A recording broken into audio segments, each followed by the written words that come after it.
الحمد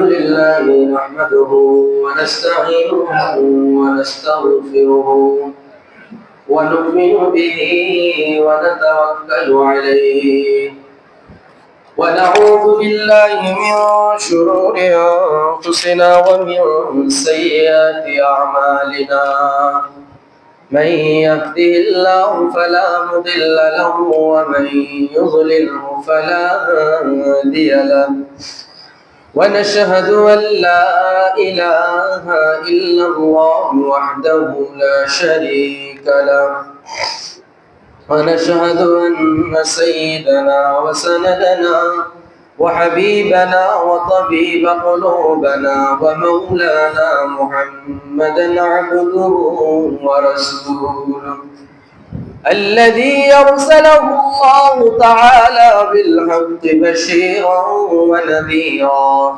وداعيا إلى الله بإذنه وسراجا وقمرا منيرا أما بعد فأعوذ بالله من الشيطان الرجيم بسم الله الرحمن الرحيم ومن الليل فتهجد به نافلة لك عسى أن يبعثك ربك مقاما محمودا وقل رب أدخلني مدخل صدق وأخرجني مخرج صدق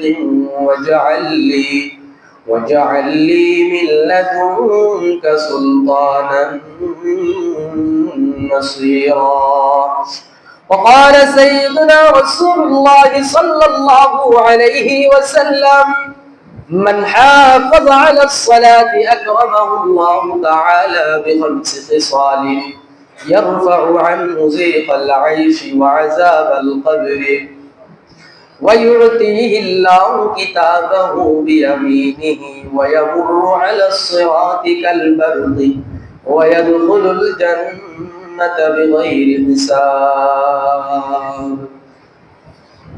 أو كما قال النبي صلى الله عليه وسلم صدقت يا رب العالمين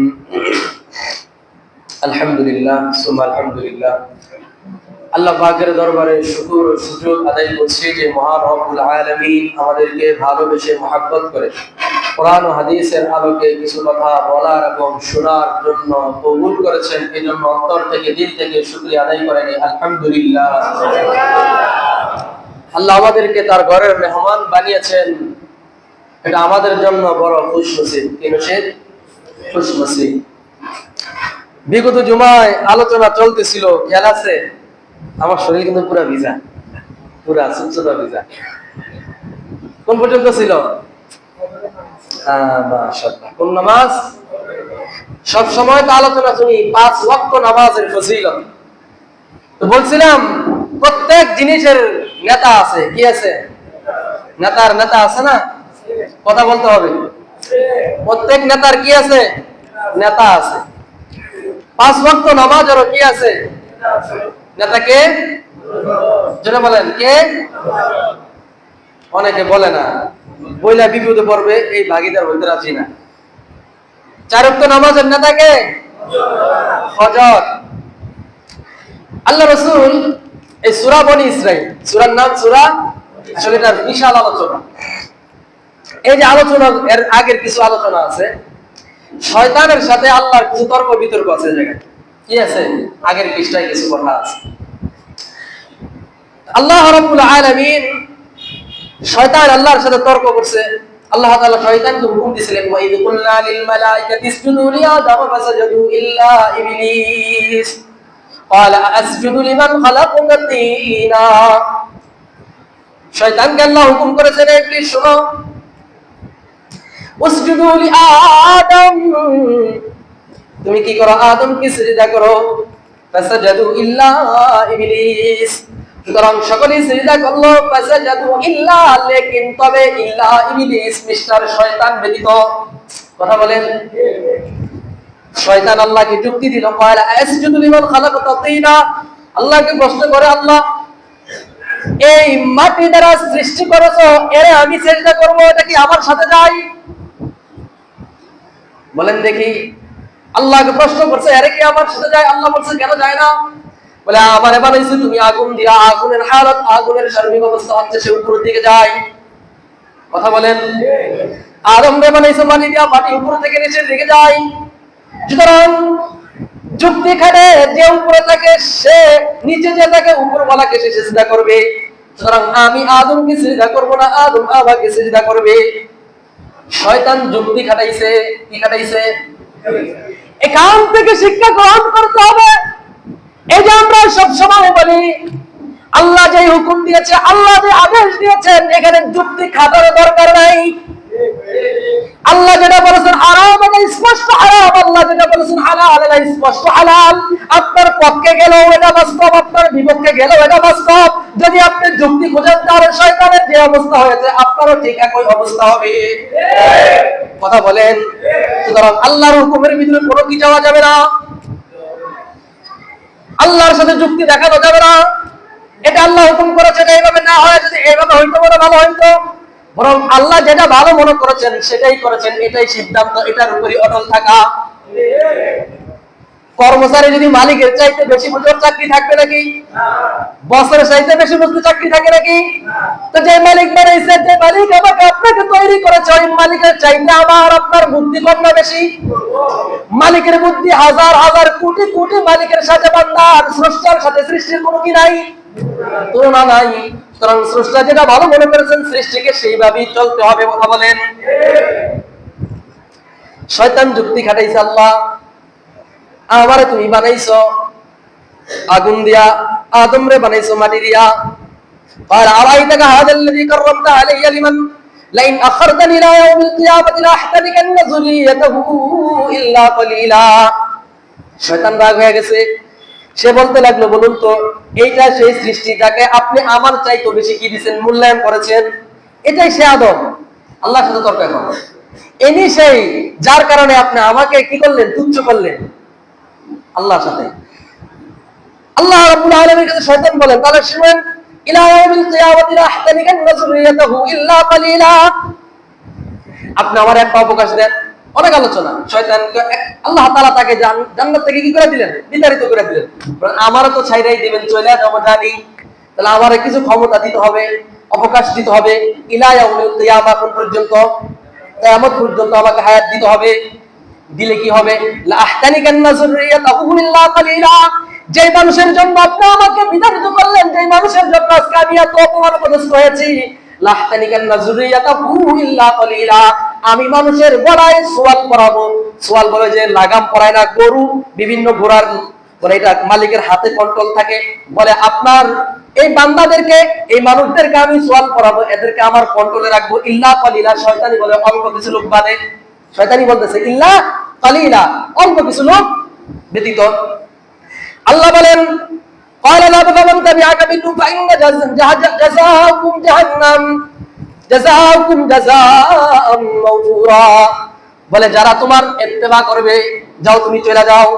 ফামান তাবিআকা মিনহুম, বান্দাদের মধ্য থেকে যারা তোমার অনুসারী হবে, ফাইন্না জাহান্নাম, নিশ্চয় জানে রাখো তারা কোথায় যাবে, জাহান্নাম। জাযাউকুম জাযাআ মাওফুরা, যে তোমার দলে যাবে সেও জাহান্নামে, আর তুমিও কোথায়? তুমিও জাহান্নাম, তোমার দলে যে যাবে সেও জাহান্নাম। ওয়াস্তাফজিজ মান ইসতাতা'তা মিনহুম বিসাওতিকা ওয়া আজলিব আলাইহিম বিখাইলিকা ওয়া রাজিলিকা ওয়া শারিকুহুম ফিল আমওয়ালি ওয়াল আওলাদি ওয়া'idhum ওয়া মা ইয়া'iduহুমুশ শাইতানু ইল্লা গুরুরা। এরপরে শয়তান বলে, আল্লাহ বলেন তাদের মধ্যে যাদের উপর তোমার ক্ষমতা চলবে, এক নাম্বার তাদেরকে আওয়াজ দ্বারা ঘায়েল করবা, তোমরা অশ্বরাহী পদাতিক বাহিনী দ্বারা তাকে ঘায়েল করবা, অংশীদার হয়ে যাও, সন্তান সন্ততি দ্বারা তাদেরকে ঘায়েল করবা। শয়তান তাদেরকে প্রতিশ্রুতি দেয়, যেইভাবে চাই সেইভাবে শয়তানকে আল্লাহ ক্ষমতা দিয়ে দিয়েছে। এরপর আল্লাহ বলেন, ইন্না ইবাদি লাইসা লাকা আলাইহিম সুলতান ওয়া কাফা বিরাব্বিকা ওয়াকিলা। দেখেন কত সুন্দর কথা আল্লাহ বলেন। আল্লাহ বলেন নিশ্চয়ই আমার বান্দা যারা, আল্লাহ বলতেছেন কে? অনেক সময় বলি অনেকের সাথে বন্ধু ঝগড়া রাখলে বা শত্রু হয়ে যায়, বলে অমুকের কারণে আমার সাথে ঝগড়া করলি তো ওরা আমি দেখাই দিব, বলি না আমরা, বলি না? তখন সে বলে যে আমি বাইরে থাকতে দেখবো তুমি কি করতে পারো। বুঝেন না কথা? এটা পাওয়ার দেখাইলো, আমি বাইরে থাকতে তার গায়ে একটা টোকাও দিতে পারবা না। যখন সেই কথা বলে, যে বলছে আর যার কারণে বলছে তার ভিতরে একটা কি আছে, সাহস আছে, সাহস আছে। তারপরে সে খুব আনন্দ লাগে যে আমার জন্য এত কিছু। তো এক নম্বর, সে তার নিজের লোক মনে করছে, তার নিজের আপন ভাই কথাটা বলছে। কি বলেন? দেখেন আল্লাহ তাআলা কি বলেন, ইন্না ইবাদি লাইসা লাকা আলাইহিম সুলতান ওয়া কাফা বিরাব্বিকা ওয়াকিলা। আল্লাহ বলেন নিশ্চয়ই আমার বান্দা যারা তাদের উপর তোমার কোনো ক্ষমতা চলবে, তাদের রক্ষণাবেক্ষণার সমস্ত কিছু দায়িত্ব আমি পরিপালক তাদের জন্য যথেষ্ট। আল্লাহু আকবার। এরপরে বিশাল আলোচনা, ওই আলোচনা আমাদের দরকার নেই, ওটা অন্য কোনো সময়। তাহলে আল্লাহ বলেন যে কিছু মানুষ আমার বান্দা যারা, শয়তান ওই জায়গায় বললো কি, ওখানে বলছেন যে আমি কিছু মানুষকে ব্যতীত সবাইকে কি করব, পথভ্রষ্ট করব। আর আল্লাহ বলছেন আমার বান্দা যারা তাদেরকে তুমি গায়েল করবা, এটা চিন্তাও করো না, কারণ তাদেরকে হেফাজত করার জন্য আমি আল্লাহই যথেষ্ট। এখন আল্লাহ যে বান্দাকে যথেষ্ট মনে করছেন যে আমি তাকে হেফাজত করব, বলেন দেখি এটা কি সব বান্দা কি করবে? আল্লাহ কথা বলেন, পরীক্ষা না দিয়া সবাই কি পাস করে? দিয়া সবাই কি পাস করে? দিয়া যেখানে সবাই পাস করতে পারে না, তো আমি ইবাদত সব না করে কিভাবে আশা করতে পারি যে আল্লাহ আমাকে শয়তান থেকে প্রোটেক্ট দিবে? কথা বলেন। এই জন্য আল্লাহ রাব্বুল আলামিন মানুষকে এক জায়গায় বলছেন, এই পৃষ্ঠার পরে পৃষ্ঠা আল্লাহ বলেন, ওয়ালাকাদ কাররামনা বানি আদম ওয়া হামালনাহুম ফিল বাররি ওয়াল বাহরি ওয়া রাযাকনাহুম মিনাত তাইয়্যিবাত ওয়া ফাযযালনাহুম। আল্লাহ রাব্বুল আলামিন এই পরে পৃষ্ঠায় আরেক জায়গায় বলতেছেন, আল্লাহ রাব্বুল আলামিন মানুষকে সবচেয়ে দামি বানাইছেন। কি বানাইছেন? দামি বানাইছেন। তো দামি বানানোর পর ওয়ারাযাকনাহুম মিনাত তাইয়্যিবাতি ওয়া ফাযযালনাহুম আলা কাসীরিন মিম্মান খালাকনা তাফসীলা। বরং পৃথিবীতে আল্লাহ যত মানুষকে সৃষ্টি করেছেন, সকল সৃষ্টির চাইতে শ্রেষ্ঠত্ব করেছেন কাদেরকে? জোরে বলেন, কাকে? এই করার পিছনে কারণ আছে কি নাই বলেন দেখি, বলেন দেখি। এই সমস্ত আলোচনার পরে আল্লাহ রাব্বুল আলামিন বলছেন নবীকে, হে নবী আপনি তিনটা কাজ করবেন। কয়টা কাজ? জোরে বলেন, কয়টা কাজ? তিনটা কাজ যদি আপনি করতে পারেন, তিনটা কাজের শেষে আল্লাহ বলছেন ওয়াকুল জাল হাক্কু ওয়া যাহাকাল বাতিল ইন্নাল বাতিলা কানা। যদি আপনি তিনটা কাজ করতে পারেন তাহলে মনে রাখবেন যত বাতিল পরাজয়, যত শক্তি নিয়ে আপনার সামনে আসুক না কেন, সমস্ত বাতিল পালাতে বাধ্য হবে এবং সত্যকে উন্মোচন করে সত্যের পতাকা আকাশে আল্লাহ রাব্বুল আলামিন জমিনের ভিতরে উড়াইয়া দিবেন। শর্ত কয়টা? জোরে বলেন, কয়টা? আচ্ছা, এখন আসেন নবীকে কি আদেশ করেছেন আল্লাহ রাব্বুল আলামিন।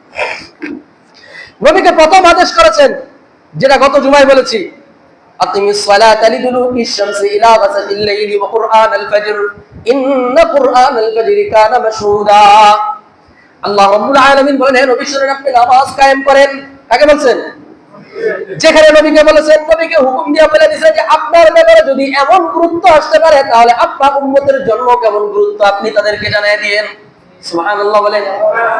বলেন আকিমিস সালাতা লিদুলুকিশ শামসি ইলা গাসাকিল লাইলি, আপনার উম্মতদেরকে জানিয়ে দেন আপনি নিজেও একই কাজ করবেন। লিদুলুকিশ শামসি ইলা গাসাকিল লাইল, বলে যখন সূর্য একেবারে মধ্য অবস্থায় চলে আসে তখন থেকে নামাজ আরম্ভ করবেন। ইলা গাসাকিল লাইল, যখন সূর্য ডুববে তারপরের নামাজ, অর্থাৎ কয়েকটা নামাজ বলছিলাম, যোহর আসর মাগরিব এশার 4 ওয়াক্ত নামাজ আল্লাহ আলাদাভাবে বলে দিলেন, একসাথে বলে দিলেন 4 ওয়াক্ত নামাজের ব্যাপারে। 4 ওয়াক্ত নামাজকে একসাথে বইলা এখান থেকে আলাদা করে দিলেন। ওয়া কুরআনাল ফাজর, বলেন ফজর যেটা কোরআন তেলাওয়াত হয় ওই ফজর পর্যন্ত ফজরকে আপনি গুরুত্ব প্রদান করেন। এখন আসেন একটা কথায়, ওয়া কুরআনাল ফাজর, কেন কোরআনের ফজর বলা হইল? আমি যখন ইমামতি করছি, আমার একটা আদত আলহামদুলিল্লাহ এখনো আছে, চেষ্টা করি ফজরের নামাজে মিনিমাম প্রথম রাকাতে 2 থেকে 3 পৃষ্ঠা পড়ি। মিনিমাম 2 থেকে 3 পৃষ্ঠা, সর্বনিম্ন 2 পৃষ্ঠা পড়ি, আর দ্বিতীয় রাকাতে 1 পৃষ্ঠা পড়ি। আমি যখন নামাজ পড়াই, কোনো মুসল্লি এসকাল দিচ্ছেন, হুজুর কেরাত একটু ছোট করেন, 3-4 আয়াত করে বা একটু ছোট ছোট সূরা পড়েন। অথচ কোরআন আল্লাহ হুকুম দিয়েছেন ওয়া কুরআনাল ফাজর, এখানে আল্লাহর স্পষ্ট হুকুম যে কোরআনের ফজর, এই কারণে বলছেন।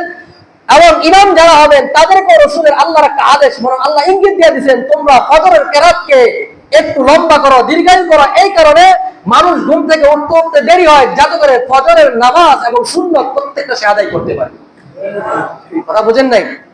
এই কারণেই ফজরের তেলাওয়াত যদি, আরে ফজর যদি মনোযোগ দিয়া পড়েন, যদি কি দিয়া মনোযোগ দিয়া পড়েন, দাঁড়ায় থাকবেন, 3-4 পৃষ্ঠা তেলাওয়াত হবে। যদি মনোযোগ থাকে আর আল্লাহর উপরে মুহাব্বত থাকে, কোরআনের আযমত থাকে, খোদার কসম করে বলি আপনার কাছে একটু কষ্ট হবে না। কষ্ট হবে? বলেন না, কষ্ট হবে? এই যুবকরা বলবেন শুধু, আপনাদের কষ্ট হবে? শুধু যুবকরা হবে? যদি বলতেন হবে তাহলে উত্তর দিয়ে দিতাম। খেলার সময় কয় মিনিট দাঁড়ায় থাকেন? কথা কয় না? ওই সময় কিছু হয় না? কথা বলে না? আল্লাহ, এই জন্য তো বলে কথায় কথায় পৃথিবীর সমস্ত জায়গার ভিতরে খুঁজে দেখেন দেখি কয়জন মানুষ, সাধারণ মানুষ দিনের জন্য নিজের জীবনটাকে উৎসর্গ করেছে? কথা বলেন। একজন দেখান দেখি, পাওয়া যাবে, যাইতে পারে অল্প। আর আমাদের বাংলাদেশে আসেন দেখি, যে সময় নবীকে নিয়ে কটূক্তি করা হয়, কোরআনকে নিয়ে কটূক্তি করা হয়, ধর্মকে নিয়ে কটূক্তি করা হয়, এক শ্রেণীর মানুষ যারা তথা আলেম, ছাত্র, তৌহিদের জনতার ভিতরে যারা বুঝনেওয়ালা আলেমদের সাথে সম্পর্ক রাখে, এমন কিছু মানুষ যারা যখন নবীর বিরুদ্ধে কথা বলা হয়, আলেমরা ডাক দেওয়ার সাথে সাথে মাঠে ময়দানে নেমে পড়ে, ঠিক কিনা? কিন্তু যুবকদের ভিতরে এমন মানুষ আছে, দলের জন্য, নেতার জন্য, নেত্রীর জন্য ময়রা যায়। অথচ এদের ভিতরে যদি কাউকে বলা হয় আজকে তোমাদেরকে আল্লাহর দিন রক্ষা করার জন্য ডাক দেওয়া হবে, সেখানে যাওয়ার পর শহীদ হইতে পারো, রক্ত ঝরতে পারো, কে কে রাজি আছো? আমার মনে হয় 99% জন পালাতে বাধ্য হবে, ঠিক কিনা? নেত্রীর জন্য মরতেছে না? মরছে না? হ্যাঁ, আবার বড় করে দিছে, একেবারে শহীদ হয়েছে, নাম হিন্দু লাগাই দিছে কি শহীদ। মাউর বাড়ির মোয়া না, মানে শহীদ কইলি হয়ে যায় নাকি? এত সস্তা শহীদ হওয়া? দিনের জন্য শহীদ হওয়ার পরও এরপরও ওখানে আবার দেখতে হবে যে শহীদ কেন হয়েছে। এই কারণে হয়েছে যে আমি দিনের জন্য যাইতেছি, মানুষ আমাকে শহীদ বলবে। যদি শুধু এতটুকু নিয়ত থাকে, তারপরে শহীদ থেকে বহিষ্কার, শহীদের নাম থেকে কি বহিষ্কার। এটা আল্লাহর সিস্টেম। আর মরসেল নেতার জন্য, নেত্রীর জন্য লাগাই দিয়েছেন, কি হয়েছে? শহীদ হয়েছে। হবে কখনো? কথা বলেন না কেন? এই জন্য তো আল্লাহ বলছেন যে আমার জীবন, আমার হায়াত, আমার মৃত্যু সব কিছু একমাত্র রক্ষা করবো কার নামে? জোরে বলেন, কার নামে? যদি মরতে হয় দ্বীনের জন্য, আল্লাহর জন্য, নিজের জীবনকে বাজি রাখবো, ঠিক কিনা? আল্লাহ তৌফিক দান করে, বলেন আমিন। আল্লাহ রাব্বুল আলামিন এরপরে বলতেছেন,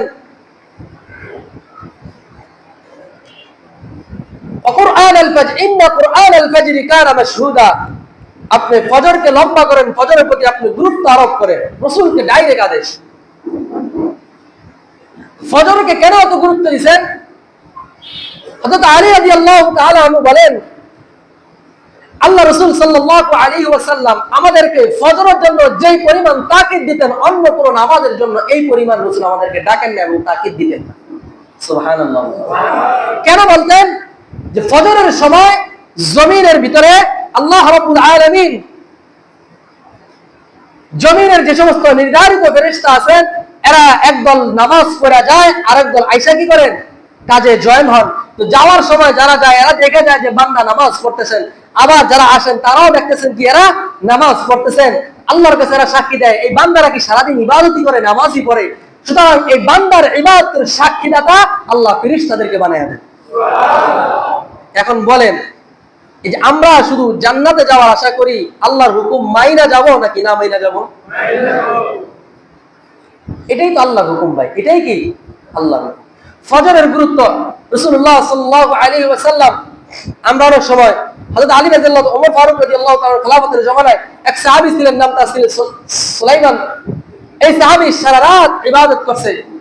তো রাসূল হযরত ওমর ফারুক রাদিয়াল্লাহু তাআলা নামাজ পড়ানোর পরে আদত ছিল, যারা পাঁচজাগানা মুসল্লি হয়, দেখা যায় আমরা সালাম ফিরানোর করে দেখি যে লোকটা সবসময় আসে, হঠাৎ একদিন না আসে, জিজ্ঞাসা করি কেন আসলো না, কোনো সমস্যা কিনা। তো সব সময়ের মুসল্লি হঠাৎ একদিন আসে নাই। হযরতে ওমর ফারুক রাদিয়াল্লাহু জিজ্ঞাসা করলেন যে এই ব্যক্তিটি কোথায়? উনি কোথায়? জিজ্ঞাসা করার পরে বলছে উনি তো আজকে আসেন নাই। ওমর ফারুক রাদিয়াল্লাহু তাআলা দ্রুত সে জায়নামাজ ত্যাগ করে, তার বাড়ি ছিল বাজারের দিকে, হাদিসের ভিতরে বাজারের পাশে মধ্যবর্তী স্থানে তার মসজিদ এবং বাজারের মাঝামাঝি স্থানে তার বাড়ি ছিল। দৌড়ে তার মার কাছে গেছে, যা বলে আপনার সন্তান কোথায়? বলে আমিরুল মুমিনিন সে তো সারা রাত তাহাজ্জুদ এবং নফল নামাজে কাটায় দিছে, ফজর পর্বে আশায় বসেছিল, কিন্তু তন্দ্রায় তাকে কি করছে? ধরে ফেলাইছে, সে ঘুমায় গেছে, এই জন্য আর মসজিদে যাইতে পারে নাই। হযরতে ওমর ফারুক রাদিয়াল্লাহু তাআলা বললেন, শোনো, সারা রাত তাহাজ্জুদ এবং সারা রাত নফল ইবাদত, এটা আমার কাছে এটার চাইতে বেশি গুরুত্ব হচ্ছে ফজরের নামাজে জামাতে শরীক হওয়া। এটা হলো 1 নাম্বার। 2 নাম্বার, সবচেয়ে কঠিন কথা বলি, শুনেন, মনোযোগ সহকারে শুনবেন। আল্লাহ রাসূল সাল্লাল্লাহু আলাইহি ওয়াসাল্লাম আল্লাহর দরবারে এই যে 23টি বছর আল্লাহর হুকুম পালন করেছেন। কয়টি বছর? জোরে বলেন, কয় বছর? 23 বছর উম্মতের জন্য কাঁদছেন। বিদায় হজে ভাষণ দিয়েছেন, সেখানে যে এই দিনকে আমি কি করেছি? পরিপূর্ণ করেছি। সেদিন বলেছেন, দিন আমি কি করেছি? পরিপূর্ণ। আল ইয়াউমা আকমালতু লাকুম দীনাকুম ওয়া আতমামতু আলাইকুম নি'মাতি ওয়া রাদিতু লাকুমুল ইসলামা দীনা। দিন পরিপূর্ণ হলো আজ, সেটা গ্যারান্টি দিয়েছেন। রাসূল সাল্লাল্লাহু আলাইহি ওয়াসাল্লাম দীর্ঘদিন যখন অসুস্থ ছিলেন, সাহাবায়ে কেরাম একাকিত্ব নামাজ আদায় করতেন। রাসূল যতক্ষণ পর্যন্ত পারছেন পড়াইছেন। রাসূলের জিন্দেগীর শেষ নামাজ যেটা দিয়া রাসূল শেষ, সেটা ছিল ফজরের নামাজ। কিসের নামাজ? শুনেন, আল্লাহ রাসূল সাল্লাল্লাহু আলাইহি ওয়াসাল্লাম ফজর ওয়াক্ত হয়ে গেছে, সময় হয়ে গেছে, সাহাবায়ে কেরাম মসজিদে লোকারণ্য হয়ে গেছে। আম্মা জানকে বললেন, আয়েশা তুমি পর্দা খুলে দাও, আমি মসজিদের মেহরাবের দিকে একটু তাকাই। মসজিদের মেহরাবের দিকে তাকায়া আবু বকরকে ইশারা করলেন, আবু বকর তুমি ইমামতি করো। রাসূল আবু বকরের ইমামতিতে রাসূল সেখানে শুয়ে হেলান দিয়া আম্মা জান আয়েশার বুকের উপরে হেলান দিয়া আয়েশাকে বলতেছেন, শোনো, আমি আমার 23 বছর জিন্দেগীর কষ্ট, যেই মাতৃভূমি ছেড়ে আমি মদিনায় গিয়েছি, আমার সমস্ত কষ্ট আজকে দূরীভূত হয়ে গেছে। যেই দিনের জন্য, যেই নামাজের জন্য, যেই হুকুমের জন্য, যেটা দেখার জন্য আমি এই পর্যন্ত আসছি, যেটা দেখার জন্য আমার তো কষ্ট আমি মেনে নিয়েছি, আয়েশা আমি এটা দেখা শেষ। সুতরাং আমি দেখেছি আমার উম্মতরা, আমার সাহাবীরা, আমার সহযোদ্ধারা যারা আজকে এই ফজরের শরীক হয়েছে, এটাই দেখার তামান্না ছিল। রাসূল বলেছেন, এই জাতি যতদিন পর্যন্ত ফজর এবং তাদের ফজর এবং জুমা যেরকম হবে এরকম যতদিন থাকবে,